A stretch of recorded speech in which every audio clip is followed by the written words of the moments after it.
600 Réunionnais arrachés à leur famille, envoyés vers la métropole entre 1963 et 1982. L'histoire étudiée par une commission d'experts. Fabrice Adrien, bonjour et bienvenue. Vous êtes en direct de la préfecture. Fabrice, que faut-il retenir de cette toute première réunion organisée ce matin, notamment en présence de Jean-Thierry Cheroux, de retour chez lui après 50 ans d'exil, Fabrice? Eh bien, tout d'abord, Sabrina, les membres de la commission d'experts sont à la réunion jusqu'au 15 octobre prochain. Il faut savoir qu'ils travaillent sur ce dossier.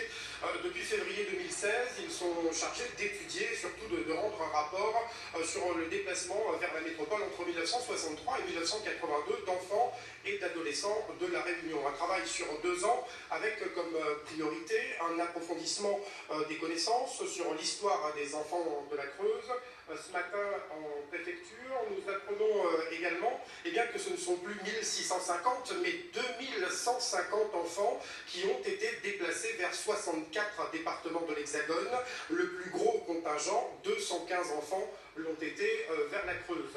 À la fin de leur mission, ces experts devront notamment proposer des actions et des mesures qui serviront à favoriser le travail de mémoire autour de cette histoire qui, à ce jour, continue évidemment de marquer les esprits. Afin d'avancer plus rapidement sur ce dossier, la Commission demande également aux Réunionnais qui ont été déplacés à cette époque de se faire connaître. Pour cela, une adresse mail a été mise en place. Il s'agit donc de celui-là, enfants de la Creuse outre-mer.gouv.fr. La question de la réparation financière a également été évoquée, mais la Commission répond que ce n'est pas à elle de décider.